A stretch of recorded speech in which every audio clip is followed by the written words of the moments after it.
This is Jay Sekulow Live. The conventions are over, but the race to the finish line begins. Live from Washington, D.C., Jay Sekulow Live. Phone lines are open for your questions right now. Call 1-800-684-3110. That's 1-800-684-3110. And now, your host, Jordan Sekulow. Welcome to Jay Sekulow Live. This is Jordan Sekulow. We are taking your phone calls, 1-800-684-3110. As we discussed on Friday, you've got the party conventions. They are now over. Of course, Nancy Pelosi and some Democrats, they don't even want Joe Biden to debate. They're scared to death about that. And we're seeing right now that Joe Biden and Kamala Harris got no bump out of their convention. And it looks like President Trump actually did receive a bump. Those numbers are still coming in. But what we're seeing is that in some of the most key battleground states, some polls are showing President Trump leading in Michigan, leading in the key Rust Belt states, actually leading or tied in national polls. Folks, that's better than he was ever during the 2016 election. And just remember where we were 3 months ago when the mainstream media was saying it was going to be an 11-point landslide at least by Joe Biden was just going to crush the electoral map. And listen, no one can predict the outcome of the election yet. But what we do know is that right now things are trending back up for President Trump, and they are stalling for Joe Biden and Kamala Harris. And while President Trump and Mike Pence are actually going to be hitting the actual campaign trail, Joe Biden's going to do a mini tour. So I guess he'll try to get out of his basement a little bit. There's a lot to talk and unpack here, and we will throughout the week. But, this is also, Than, the final day of our matching challenge at ACLJ.org. And, my dad is going to be joining the second half hour talking about a lot of our legal victories and what we're working on legally at the ACLJ. I wanted to focus you on politics in this first half hour and government affairs with you because our government affairs team has been very busy these past few months, even with COVID, working on behalf of our ACLJ members and supporters. Yeah, the COVID pandemic, Jordan, really, honestly, it's shifted the work of the government affairs shop here in Washington, D.C., but it's really it's dovetailed very nicely with the work that we were already doing at the ACLJ. Jordan, I think the thing that I am the most excited about that has transpired since the pandemic came upon us is the expansion of interest in Washington, D.C. in school choice. We can go through a lot of issues that we've advocated for. As you know, the COVID stimulus bills that have come forward have had a myriad of issues that we are interested in and we have had to engage. But, Jordan, we are seeing more and more members on both sides of the aisle come to the realization that federal dollars in the education space that come out of Washington, D.C. have to come with flexibility for states and localities, especially in a pandemic when school districts aren't opening. So why would you send federal dollars to school districts and expect them to run traditional programs? Jordan, there has been an expansion of interest in Washington, D.C., 3 bills specifically that we've been advocating for, and the principles in those bills, Jordan, we want them to attach to COVID stimulus dollars that come forward as well. Senator Scott, Senator Paul, Congressman Walker, and others have led on this. Jordan, I'm excited. I think the momentum is there. I think school choice is one of those issues that we have helped push to the forefront. And I'm telling you, Jordan, we are on the edge of seeing victory on that issue here in Washington, D.C. I think so. And also across the country, we've got these legal victories that have been going on. We're still working on those throughout the country, state by state, 48 states plus the District of Columbia. We've had victories there for students, potential lawsuits coming for students. And remember, some schools, I know my daughter just went back today. So that's some of the reopenings are just beginning. Some started a couple of weeks ago of the schools that are actually opening in person. And then those that are doing virtual learning, also figuring out if there's more hardships that come along with that parents may not have even predicted, the ones who didn't initially contact us.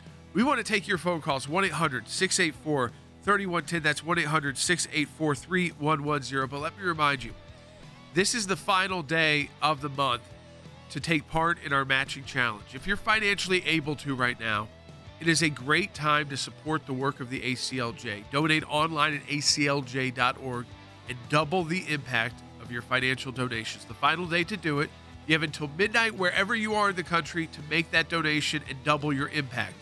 We need your support. It's how we bring the broadcast, the TV, the legal work, the government affairs work, the international work. It's because of your support. Donate today. Double the impact. Final day to do it, aclj.org. So welcome back to Jay Sekulow Live. We will be, it's this final day of our matching challenge. We're going to kind of remind you, and we're live, of course, taking your phone calls, 1-800-684-3110. But just what the ACLJ has been able to accomplish in just these past few months. So during COVID, with all the restrictions, we've been fully operational, not just on the broadcast, but on our legal work, our government affairs work, representing 1,800 plus families and the significant hardships they're facing because of school closures or virtual learning, or students with that need individual education plans or have specific disabilities that they need to be addressed that aren't being addressed. And we have victories on those. I mean, for instance, we've already assigned about 1,400 of these family situations to attorneys so that they can go through and exactly figure out what the action would take. One family that was in need during this time for adequate equipment, a computer, wireless device, internet connectivity to complete remote learning. A disabled parent in Georgia with 2 sons, both suffering from asthma. They contacted us because the boys needed laptops in order to complete assignments on the school's remote learning platform. ACLJ sent a letter to the school after the parents' request to the school went completely unanswered. So you see, until the ACLJ got involved, the parents did the right thing. They asked the school what they needed to do this virtual learning. But the school responded to the ACLJ letter, and guess what? They provided the laptops for each of their sons. Similarly, the ACLJ has helped families in Texas whose children didn't have computers needed for distance learning. Our legal team's guidance made sure the parents received those resources. We were able to assist 4 more families in California who needed help navigating child care and student supervision issues, and the ACLJ was able to direct the parents to make sure they got all of the things figured out there. In South Carolina, we recently sent letters to school districts on behalf of 2 families who reached out to us because they lacked essential education tools necessary for their children to complete their school's remote learning programs. This is just as we go. I'm just going through this. This week, the ACLJ is representing a parent in North Carolina whose autistic daughter has been unable to do online work with her teacher. With the school deciding to go fully virtual, the teacher offered to come to the home a few days a week for in-person instruction, but the school district wouldn't allow it. So we are fighting back there. Another parent in North Carolina whose son had special needs contacted the ACLJ because the school is not fulfilling his individual education program.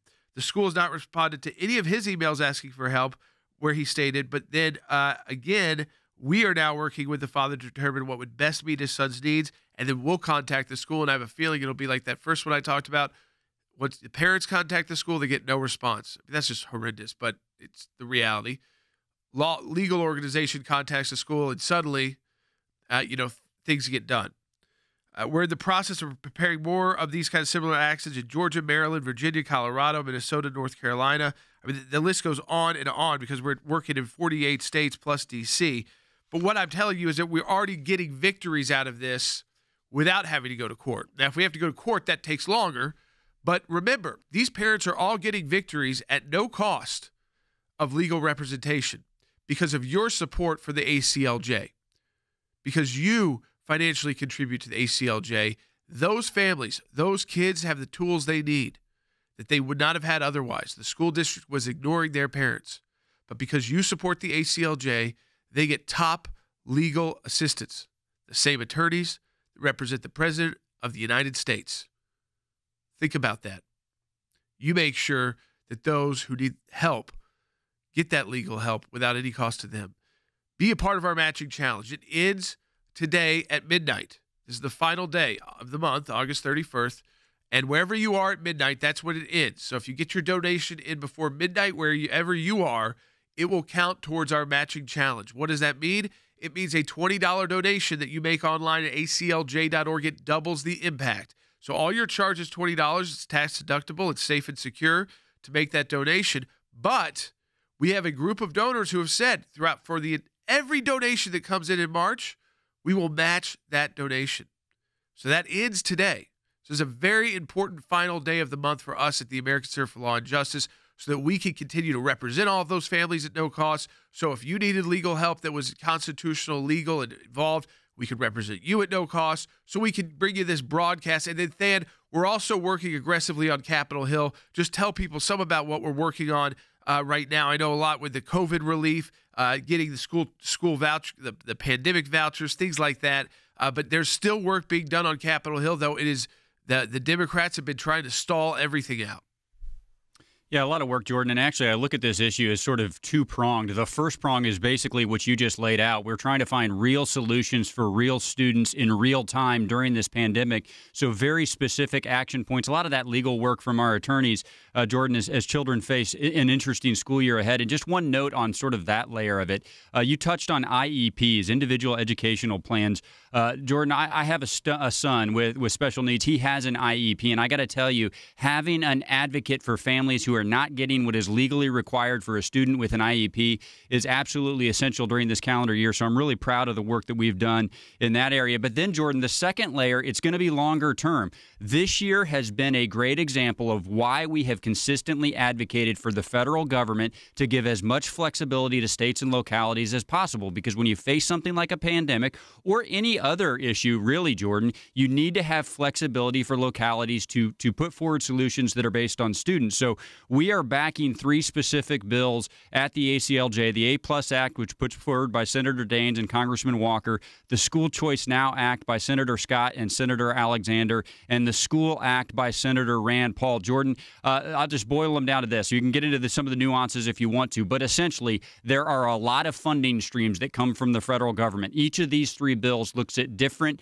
ones of those funding streams and turns flexibility over to the states. So some of the things that you're talking about, Jordan, while we're trying to address them now in this school year, they would change the formula for those federal dollars going forward. And some of those programs you're talking about would get federal assistance, and states could do with those dollars as they see fit. And by the way, one other example, we supported South Carolina Governor McMaster trying to do that exact thing. He got challenged, Jordan. We had to come to his defense on behalf of the Republicans in the South Carolina delegation. Yeah, I mean, again, representing the entire Republican South Carolina delegation to the House and Senate. I mean, think about that. 2 senators and the members of Congress as well, led by Congressman Duncan.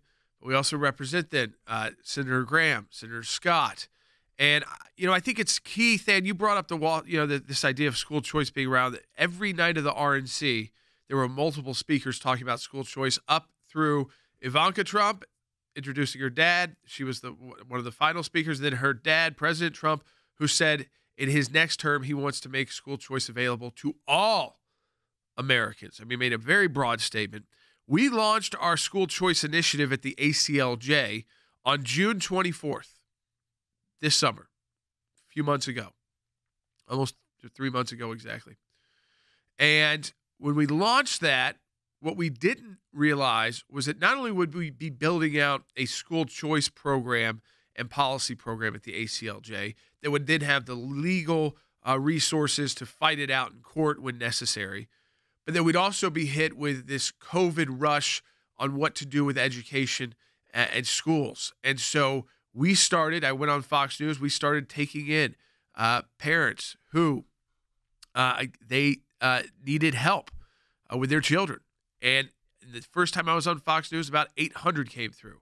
Throughout that week, we talked about it once on air, and another few hundred came through. Then I was on Fox News again, and about another 1,000 came through. And then the show on Fox News, it's on Sunday night with Steve Hilton, just started giving updates about the ACLJ was representing. And I think we're just in phase 1 of that. We're doing the work that we can try and settle and get done without having to go to court, because that's better for the kids to get them set right now. But at the same time, we're preparing for litigation as well. I'm on phone calls later today out of New Hampshire that hopefully will be settled without having to go to court. But if not, that's always a possibility. And even if it could be settled without going to court, did the teachers' unions try to get involved and sue someone? So we're ready to fight. We have the resources to do all of this because of you, because you support the work of the ACLJ. Than, before we get to the next half hour, the next segment, where are we on the second round of COVID relief in Congress? Yeah, Speaker Pelosi Speaker Pelosi still continues to not engage in that negotiation, Jordan. I mean, she says that she will, but basically what she wants is everything that was in the House passed bill, which was, of course, nearly $4 trillion, included a long laundry list of things that she wanted. Jordan, the United States Senate and the White House offered Speaker Pelosi a short-term unemployment insurance extension at the full level, at the full $600 of federal assistance, which was what Speaker Pelosi said she wanted. Jordan, she rejected it. She has taken a position, and I really do think this is just factually accurate. I think it's very hard to argue with this. I think she's taken a position that blocking COVID stimulus is good for Democrats at the ballot box. I disagree with that assessment, by the way, but I think that's the assessment she has made. She has declined to come to the table. So at this point, Jordan, there is no deal that appears to be imminent, although the White House and the United States Senate continue to come to the table and ask for negotiations. All right, folks, we're going to continue to take your phone calls. 1-800-684-3110. That's 1-800-684-3110. Sherry on Facebook wrote in, if the ACLJ didn't fight for our rights, who would? Folks, we can only fight for your rights because of your financial support of the ACLJ, your donations. And until midnight tonight, you can double the impact of your donation, be part of our August matching challenge. It ends tonight at midnight. So donate online now at aclj.org. That's how we do our work. Thanks to your support of the ACLJ, we have had many victories. The IRS now formally apologizing to Tea Party groups. The IRS did the right thing by resolving the case with an injunction that mandated a complete change of the IRS nonprofit tax-exempt work as it relates to issue advocacy organization. If any group feels like they're being targeted, they can go to federal court and bring our case. That's a victory. It's one of the most significant wins in the ACLJ's history, to take on the IRS and win. For more than 27 years, the ACLJ has been fighting for freedom and liberty in the United States and around the globe. These are young people in their 20s and 30s that are doing this. They're fighting for life at a whole new level to beat back the abortion juggernaut. We've got a whole group of young lawyers that are defending them. Those of us that believe in life know that we're on the right side of history. We understand full well children are children, and they're precious in God's sight, and they're precious in our nation's sight, and they're precious to parents. But I actually think we're winning. This is one of the social issues we're winning. The release of Andrew Brunson. He is the American evangelical from North Carolina, held in Turkey for more than 2 years. They're rushing us to the airport, and there was an Air Force plane that came from Germany that had been on standby. We're flying, and they finally left Turkish airspace. It's like, okay, now we're really out of Turkey and free again. We're grateful to ACLJ who put it out to these people, they were getting all this out. All of the people who prayed for us through ACLJ and through your contacts, I'm thankful, I'm grateful, and actually I'm astounded. We need your help as we continue this work here in the United States and around the world. Join the matching challenge today, and your tax-deductible donation will be doubled.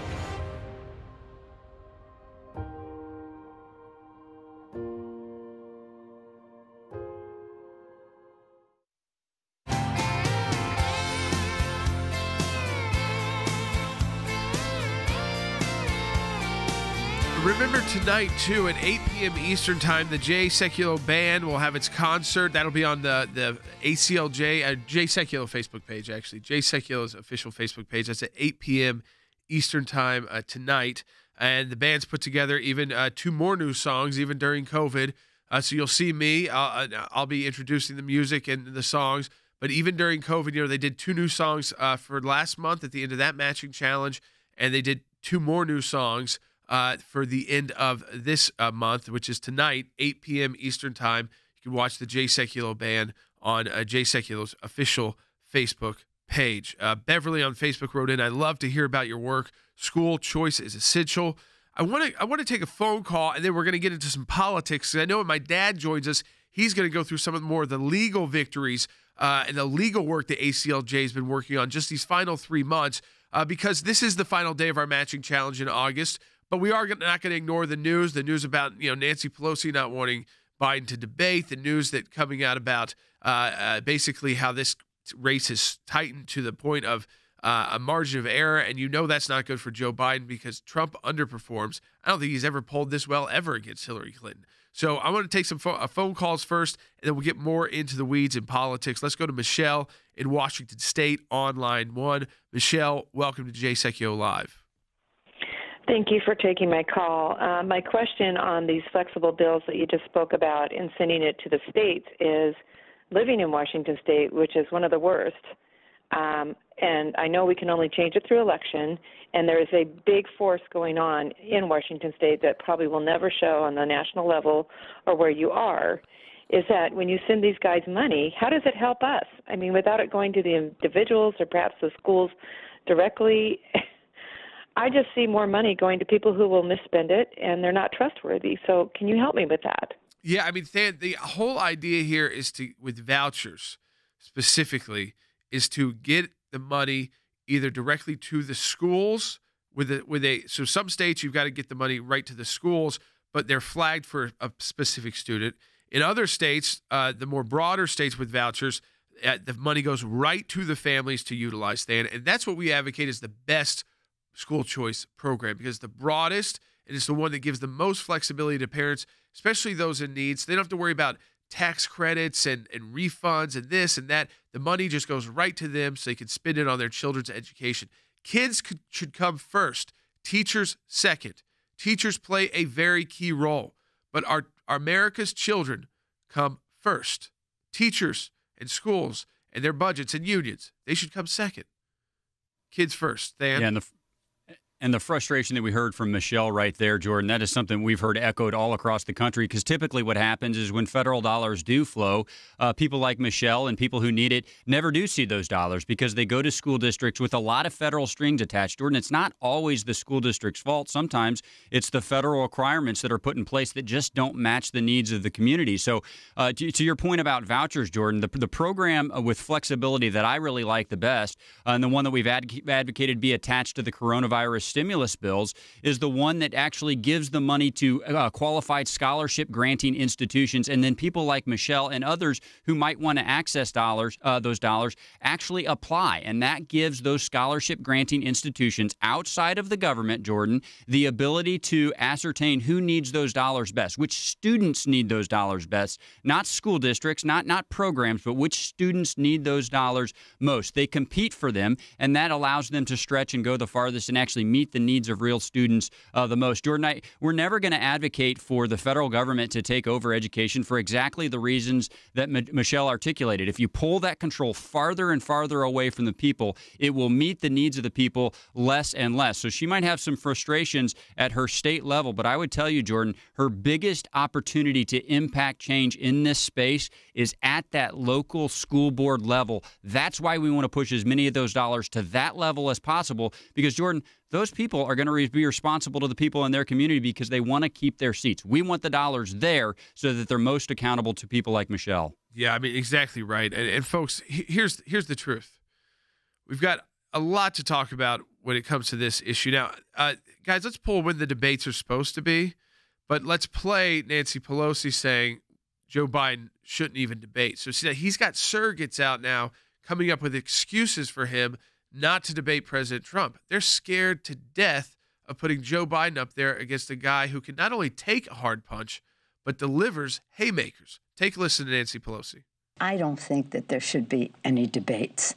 I do not think that the President of the United States has comported himself in a way that anybody should, and that has any association with truth, evidence, data, and facts.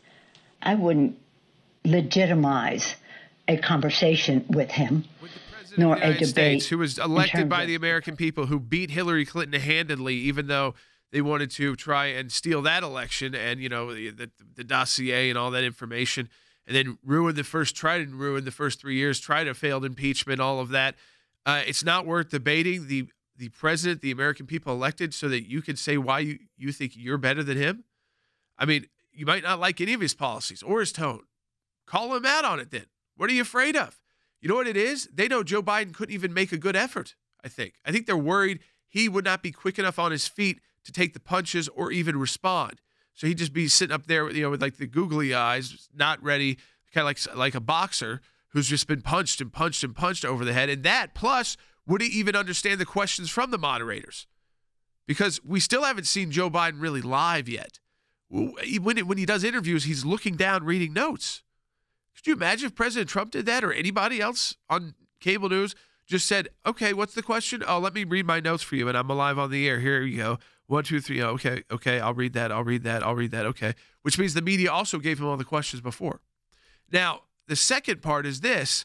The first debate is supposed to be September 29th at the University in Cleveland, at Case Western in Cleveland. That's less than a month away. Now, Joe Biden, guys, has said that he's going to debate. I mean, he's pushing back. He's saying, I actually will debate. And so I think it's important to note that, as AP said, that Biden said last week, there's no question the debates will take place, because I think he realized the backlash from that Pelosi comment was really bad. Because then, as we go into our second half hour, we are starting to see polls, not just nationally, basically tighten within the margin of error.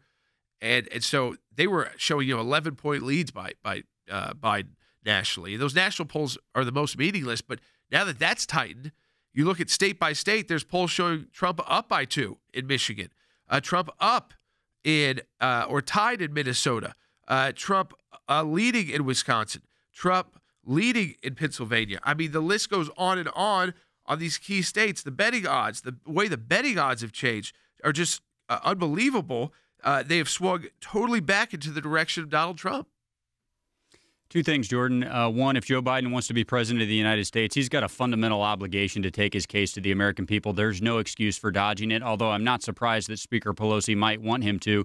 But, Jordan, your point about the polling numbers, I think that is exactly why you finally see him setting up at least a small, it's not very significant, but at least a small campaign swing.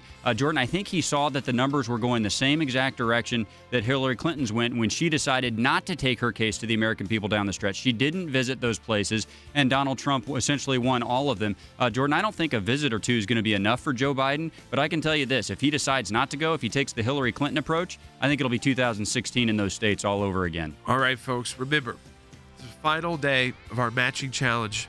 It's been a great month, the ACLJ. I appreciate all of you who've already donated. Remember, you can double the impact of your donation by donating online at aclj.org. You have until midnight tonight. The Jay Sekulow Band will be on his Facebook page at 8 p.m. Eastern Time. We'll be right back. My dad will be joining us. Here's what I want to say to our ACLJ members, or for those of you that enjoy watching this broadcast. Whether it is going after the deep state, whether it is litigation that we're engaged in, whether it is defending the persecuted church and getting individuals out of prison because of their faith in other countries, whether it's training lawyers to fight for religious liberty, not just here in the United States, but around the globe, whether it is producing a daily, 5 days a week, 1-hour live television and radio broadcast heard on thousands of radio stations, on TV platforms, on social media platforms. Your support of the ACLJ enables us to do all of this. We want to encourage you, support the work of the ACLJ. And when you do that, you're supporting our production teams, our videos, whether it's that kind of production and other things that we are working on. The ACLJ is front and center on this. We're in a matching challenge campaign. Any amount you donate, we get a matching gift for. Go to ACLJ.org today. That's aclj.org. Live from Washington, D.C., Jay Sekulow Live.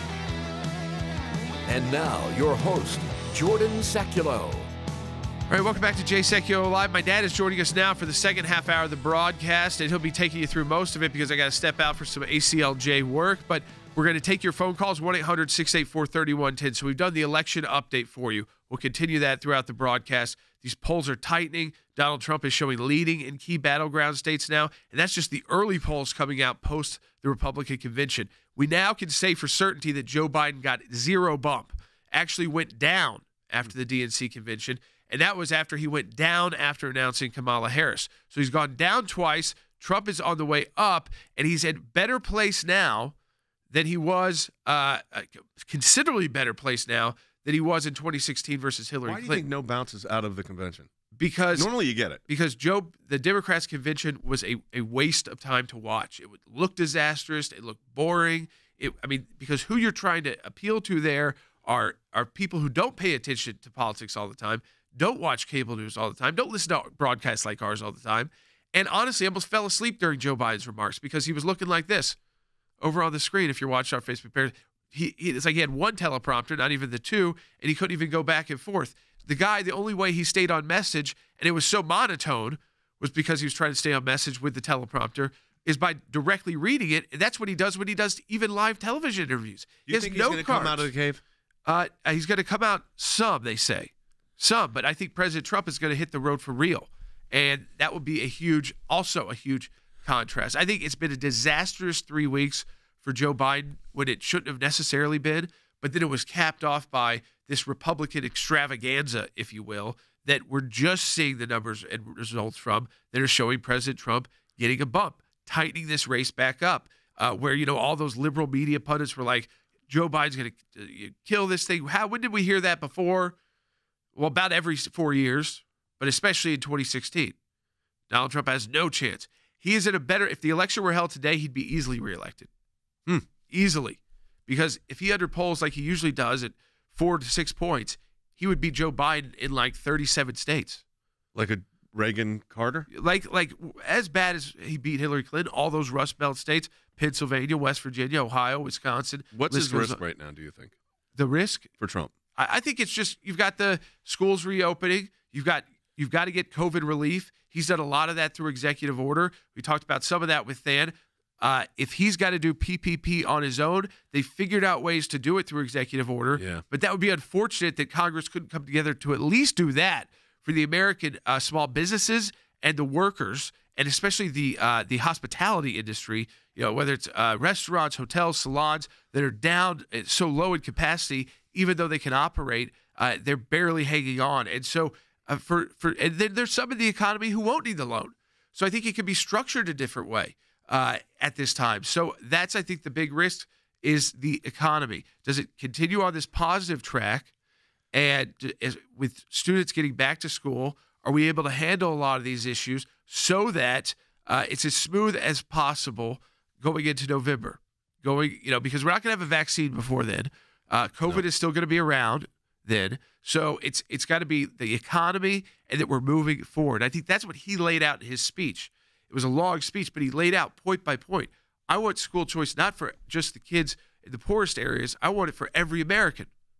I want to dismantle what we know now as our public school system and change it for everybody so that you've got the choice. That's revolutionary, and I think that speaks to moms and dads across the country. You think more so because they're frustrated with the way things have gone over the last 5 months and they've seen the failures within the public school system and the bureaucracy? Or is it because just people have had it? I think that a lot of these states are run by Democrats, that Trump wins, and they've had it. So those Rust Belt workers, families, they've had it. They've had it with Gretchen in Michigan. They've had it with, this Pennsylvania governor. It just goes down the line. They're sick and tired of these lefty government, basically officials working with bureaucrats to keep their businesses shut down and their kids' schools shut down. And they're sick and tired of it. And that's exactly what tone you need going into a re-election if you're President Trump. All right, folks, don't forget our matching challenge campaign, ACLJ.org. And last day, any amount you donate, we get a matching gift for. I'll take it from here. Thanks to your support of the ACLJ, we have had many victories. The IRS now formally apologizing to Tea Party groups. The IRS did the right thing by resolving the case with an injunction that mandated a complete change of the IRS nonprofit tax-exempt work as it relates to issue advocacy organization. If any group feels like they're being targeted, they can go to federal court and bring our case. That's a victory. It's one of the most significant wins in the ACLJ's history, to take on the IRS and win. For more than 27 years, the ACLJ has been fighting for freedom and liberty in the United States and around the globe.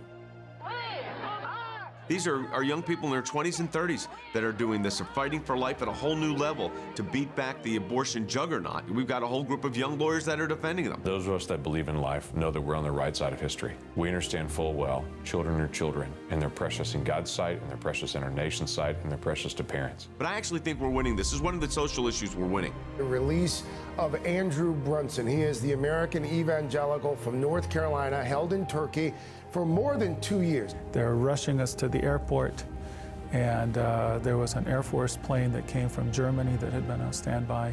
We're flying, and they finally left Turkish airspace. It's like, okay, now we're really out of Turkey and free again. We're grateful to ACLJ who put it out to these people, they were getting all this out. all of the people who prayed for us through ACLJ and through your contacts. I'm thankful, I'm grateful, and actually I'm astounded. We need your help as we continue this work here in the United States and around the world. Join the matching challenge today, and your tax-deductible donation will be doubled.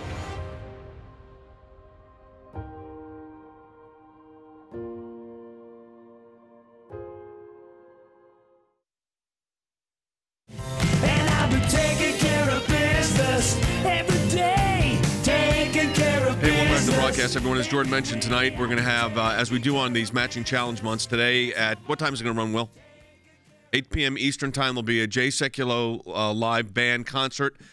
It's both new material and archive material you haven't seen in a long time, and some brand new ones. We had 2 new tunes last month. We've got 2 more. We'll play the 2 from last month, so really 4 new tunes done remotely, and then some of the best footage that we've had. And I think it goes for about an hour and 15 minutes, so it'll be short, but it'll be interesting, and it's a great time for you to support the work of the ACLJ. I want to spend some time, we've been talking about politics the first half hour with Jordan and Than. I want to talk about some of the legal issues, but I do want to ask Than a question first on, again, to reiterate on this PPP, and then I've got something for Andy. Than, what is going to happen? I mean, look, the president's willing to do this by executive orders. That's what it's going to come down to? It's sure looking like it, Jay. I mean, I think Speaker Pelosi, I told Jordan this in the first half, but I think she's made the calculation that it's going to be better politically for Democrats in November if she just continues to obstruct. So she essentially, Jay, has not been willing to negotiate. Now, what she said publicly is that if she could get something around $3 trillion, she would go for that. But if you look inside the $3 trillion that she wants, Jay, it really, so much of it just has nothing to do with coronavirus stimulus. That would be about the worst thing for the economy that you could do, is do a bunch of spending that was unrelated to COVID. So that's really not a negotiating posture. I do think the president's going to have to continue to looking at ways that he can continue to take action without the Congress, because, Jay, I mean, you know, like it or not, new dollars coming out of Congress, Speaker Pelosi is going to have to sign off on those. And even when the United States Senate has come to the table and said, okay, you can have everything you want on unemployment insurance, Speaker Pelosi has said no. If she doesn't change that posture, Jay, then it's going to be incumbent on the president to do what he can without Congress. All right. Andy, I want to talk about some cases here, because for those of you that are just joining us, you know, with everything going on that you hear about, there's a lot going on behind the scenes you don't know. Let me run through a couple. For instance, seems to be a straightforward situation. We intervene on behalf of a Christian resident of a senior housing complex who was instructed to remove a small cross from her outdoor garden, and it was pursuant to a policy banning all religious decor. Although these crosses were really small, each under 3 feet. I mean, I think they were like barely 2 feet. And they were placed in the garden in an appropriate way. These were symbols of her faith. This is where she prayed. This is part of who she is. She contacted us, and what we do is, because we've handled a lot of these before, once we sent the letter to the management company, that was like the HOA area, or here it would be the senior center area, they backed down. And it would be permitted at that point to her to see this decor out her window in this little garden area she has. But, Andy, I bring up that case, which seems like a small case, but for the woman we were representing in that Christian retirement home, that senior housing complex, that was a really big case. It was a very big case, because she wanted to show her belief in Christ and her belief in Christianity, and this religious decor that she put, if you want to call it that, which is really a symbol of her faith, to be found to have been a violation of federal law, was ridiculous. So we requested that the unlawful policy be rescinded and that our client be permitted to display her crosses. Fortunately, the management company, when they received the letter, reconsidered its policy, complied with our request, and issued a notice to all the residents, Jay, that it was rescinding the policy regarding religious symbols, and that the residents would be permitted to display their religious decor in their windows, on their doors, and other appropriate spaces. So today, Jay, our client's crosses, the symbol of our faith, the symbol of victory, Nika, the victory of Christ, continue to stand in her outdoor garden, and her constitutional rights have been preserved. And this is just one little symbol of what the ACLJ does to attack forms of religious discrimination. And if there are people who are being discriminated against because of their faith, we are here to help them. There is some breaking news that we just got, and that is the D.C. Court of Appeals has denied General Flynn's emergency bid to force the dismissal of the criminal charges against him. You'll remember that was involving the Department of Justice coming in saying that those cases should never have been brought. Evidence that was exculpatory was withheld, improper actions taken by FBI and FBI agents, and that the case should be dismissed. And they filed joint motion to dismiss. You remember the judge, Sullivan, decided to become the lawyer, pretty much over the special prosecutor, Andy, as you've called him. And we don't have the order yet. Do we have the opinion yet, Will? We're looking for the opinion. But, Andy, apparently the federal judge can examine the Justice Department's decision to drop the criminal case against President Trump's former national security advisor. Your reaction? My reaction is one of horror and disgust. But it's not surprising considering the oral argument that we heard and the liberal bent of the D.C. Circuit. So this has now been sent back to Judge Sullivan, who is now going to make a determination as to whether or not the Justice Department, the executive branch of government, can prosecute somebody or not prosecute somebody. This is a terrible miscarriage of justice. It is a terrible blurring of the separation of powers. And I think this ought to go ultimately now to the Supreme Court. But what essentially happened is that the D.C. Circuit and the liberal majority on that court has caved in to the powers that would say that a judge has the right to determine who is prosecuted and who is not. That is absolutely wrong.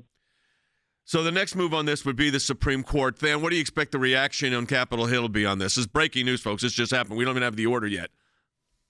Yeah, I haven't read through the order yet, but I think similar to what Andy said, I think the reaction on Capitol Hill will be one of horror. I mean, look, people don't really have to think too hard to understand this, Jay. When the Article 2 branch, which has the power to prosecute, and the defendant in the case, in this case, Judge Flynn, or General Flynn, agree, the Article 3 branch, Jay, must comply. I mean, there is no ambiguity there, and I think that's the reaction you'll hear from Capitol Hill. The idea that it's now going back to Judge Sullivan to make a judgment, I don't really think there's anybody that thinks he's capable of an unbiased rendering. And Jay, the one other thought that I would just give you off the cuff here, I mean, going all the way back to the beginning, the miscarriage of justice that's happened from the beginning. Remember, Director Comey just sent a couple guys over around the White House counsel's office to question General Flynn, violating all of his fundamental orders. And yet today, even though that was how it started, today General Flynn continues to fight this. Jay, that's a miscarriage of justice. No, it's horrific. I mean, you got the Department of Justice coming in saying this case should not be brought. You've got the defendant, of course, saying the case should not be brought. And the judge decides that maybe it should be. And he hires a special lawyer to be the advocate for the court. And so he can look into this. So now we're going to have, what, an investigation by a judge? And I think about this one. Was it the judge going to investigate the Department of Justice? Andy? What it comes out to be, Jay, that's exactly what it comes out to be. The Department of Justice is now subject to scrutiny by a federal district judge as to whether it should bring or drop prosecutions. Who ever heard of that? This is unbelievable. I haven't read the opinion, but I trust that, to send it back to Emmett Sullivan, who has so biased himself and is so prejudiced against General Flynn, is ridiculous. If you're going to send it back, at least send it back to another federal judge who can make an unbiased determination. As you said, I haven't read the opinion, so I don't know exactly what it says. But if it sends it back, Andy, we're just getting the opinion. I mean, it's just being pulled for us now. I'll get it in a moment. We'll get somebody to look at it and get some key quotes out of it. Now, the next move probably would be to the Supreme Court because he won in the three-judge panel, lost in the D.C. Circuit en banc, which means the entire D.C. panel, which leans left. And now it goes to the Supreme Court, where I think it'll be he should win, but that's going to take they're out right now, so they don't even. So technically, what Sidney Powell would do is file, I guess, some kind of emergency stay, or maybe she could get something heard in the interim to stop his investigation. Because I'm trying to figure out, what does this judge do? Does he call witnesses? I mean, how is that even possible? I can't imagine. In other words, Andy, what would be the process upon which he could do this? I mean, this is uncharted territory. It's unbelievable. A district judge is making now a determination that the executive should be made. Is he going to call witnesses? Is he going to have his prosecutor, Mr. Gleason, up there prosecuting on behalf of the Justice Department? Do we have two attorneys general Attorney General Barr and Attorney General Gleason prosecuting on behalf of the Justice Department, denying prosecution on behalf of the Justice Department. I can't imagine.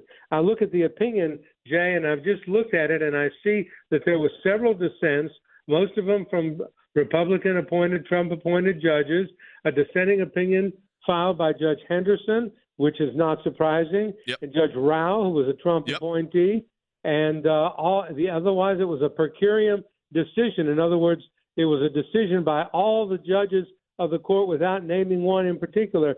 So there were really only, Judge Katsas having recused himself, there were only two judges who dissented from the granting of this relief. Yeah, unbelievable. It is unbelievable. All right, folks, we're taking a break. We come back, your calls on this. This is big news. And again, this is a good reason to remind you that we're able to give you updated information like this. A big part of the ACLJ mission is to get out information that makes a difference. And we're able to do that every single day, 5 days a week, radio and TV, live full productions, broadcasts on many different platforms. Your support this last day of our matching challenge is particularly critical. So let me encourage you to go to aclj.org. That's aclj.org. Any amount you donate, we get a matching gift for it. aclj.org. It is that important for you to be part of the team, to get this message out, defend cases here in the United States and around the globe. You give us a call, 800-684-3110. Because of the support of every member of the ACLJ, one of the practice areas that we've been able to develop is Freedom of Information Act requests, or FOIA requests. It's thousands of pages of paper, and in those thousands of pages of paper, you usually find a nugget. The goal here is to gather the puzzle pieces. Sometimes you don't know which ones will be important until they become important. Government agencies acting out of control. We have exposed that in our FOIA litigation, and we do that every day that we bring these cases. It is your statutory right as an American citizen to have access to documents that reveal how the government is functioning, how your government is functioning. Do you remember the Iran deal? There was a video about what took place on that deal, and it was edited. The edit took out the key part of what was going on. State Department, White House, editing videos to keep it from the American public. We know because our FOIA litigation got that document. We took it to the IRS. No one ever does that. And what the IRS was doing was violating the Constitution and statutory law. Because of the litigation we engaged in, they can't do what they were doing before. They've been hiding behind in the shadows. These FOIAs bring them to light. All of this information came because we went to court to get the information. Many times when we make these requests, the requests actually end up in court as the bureaucracy fights back to withhold the information. But that's okay because the law is on our side. We are entitled to the information that is in these requests that we have made. We've got the declassified list of Obama administration officials who started asking to unmask. We have caught them now. They have no one in there to protect them anymore. They were used to the bureaucracy protecting them. Those of you that support the ACLJ, this is what it's all about at the end of the day. Support the work of the ACLJ with our matching challenge. Go to aclj.org. It's all because of you. And you can double the impact your donation today at aclj.org. Go online and donate now.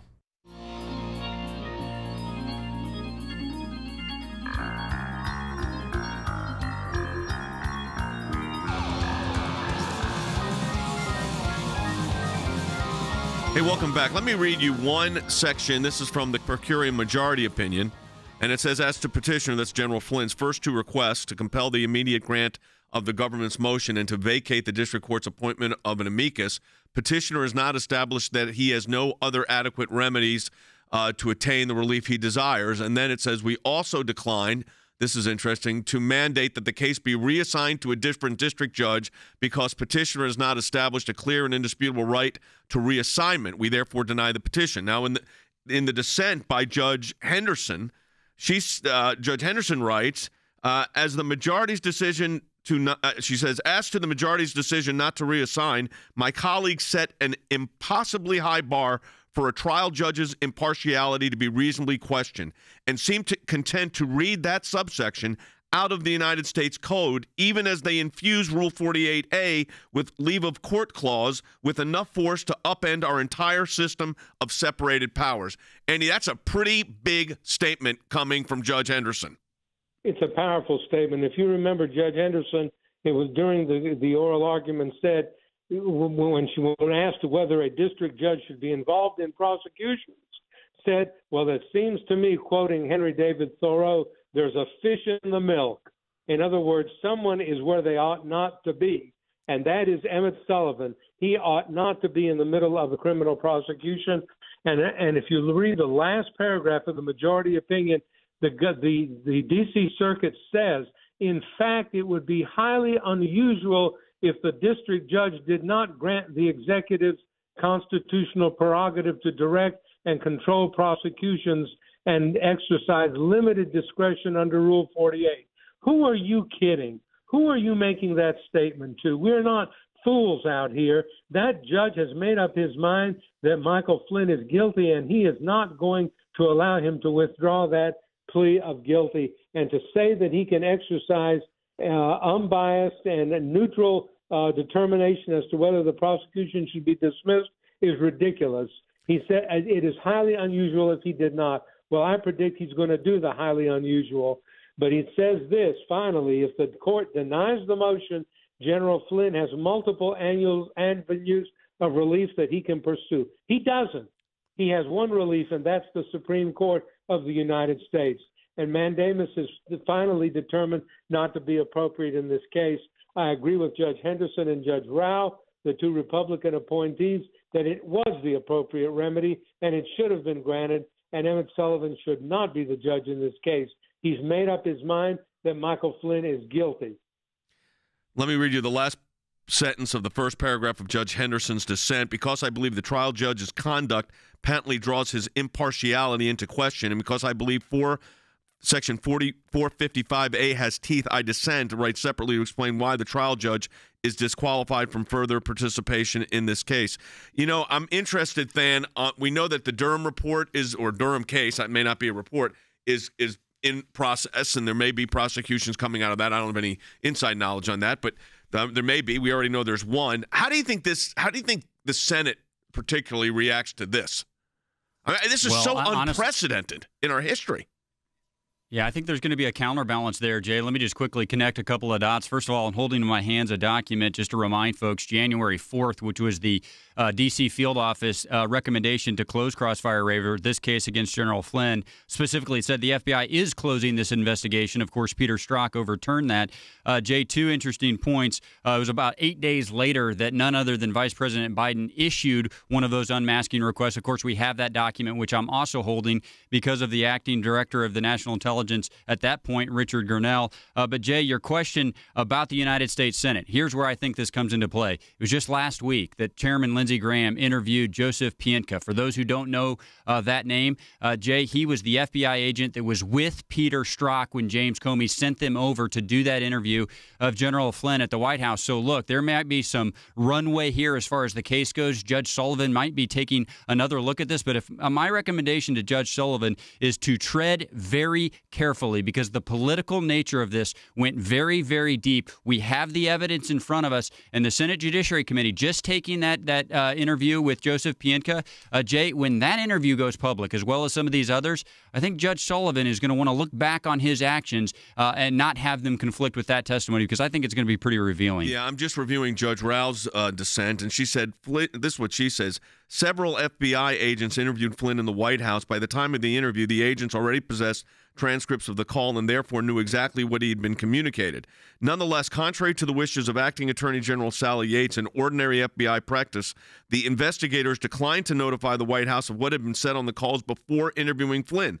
The FBI also failed to notify the department that it was proceeding with the interview on the day in question. That the investigators were going outside the chain of command was later admitted by FBI Director James Comey, who noted that the FBI would not ordinarily have done or gotten away with such conduct. When the agents met with Flynn, they failed to provide him with the transcripts of the calls or to warn him that making a false statement would be a crime. They also pressured him not to bring his lawyer, telling him that if he wanted anyone else present at the meeting, the FBI would have to elevate the matter and bring it directly to the department. Andy, those statements by those people, those agents or officers, were completely false and misleading, and they're the ones that should be in the hot water, not General Flynn. That's correct. It was a setup. It was entrapment of the worst kind. Failure to ask him if he wanted counsel, failure to give him a transcript of the questions they were going to ask him, to catch him in a lie, to try to get him fired, to try to get him indicted, to try to get him prosecuted. It was a setup. Jay, this decision is a victory for Emmett Sullivan and a defeat for the Constitution. It's a defeat for the separation of powers. It's a defeat for the idea that the executive prosecutes and the judiciary umpires those prosecutions. It is a victory for one man, and that's the intervenor in this case, the prosecutor in this case, the person who is going to make the decision as to the fate of an innocent man, and that is Emmett Sullivan. And the D.C. Circuit should be ashamed of itself for having propounded an opinion like this.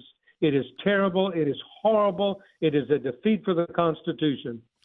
We'll see, of course, in the days and hours ahead how the response is from Sidney Powell, who's an exceptionally gifted appellate lawyer. I'm very disappointed, not shocked, but very disappointed in the en banc position. I know that I'm sure next will be a move to the Supreme Court of the United States. I would suspect that. There again, these cases, this court's very close. We learned, boy, do we know, it's very, very closely divided. It may come down to how Justice Roberts views the Chief Justice views this one. But the idea that the judge could become I'm still trying to wrap my hand around this, Andy, and we only got less than a minute here, so do this in 15 seconds. How does the judge conduct this hearing? I don't know. He makes up the rules as he goes. He appoints a prosecutor. He makes a decision from Gleason, who he appointed as the prosecutor in the case. He calls witnesses. He makes a mockery of the judicial system. That's what he does.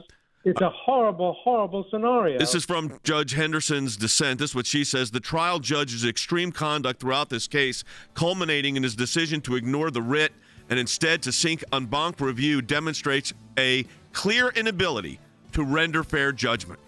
That's why at the ACLJ, our job is to protect the Constitution of the United States. And you can be part of that team right now, supporting the work that Dan Bennett, his Office of Government Affairs, does, supporting the work of our lawyers that are handling these FOIA requests to get to the bottom of the deep state with dozens of cases filed and litigated, or whether it's this broadcast right here, coming to you each and every day. This is the last day of our matching challenge. Those listening by radio or by our social media platforms, support the work of the ACLJ. Any amount you donate's doubled. That's aclj.org. Last day to do it's today, aclj.org. Talk to you tomorrow.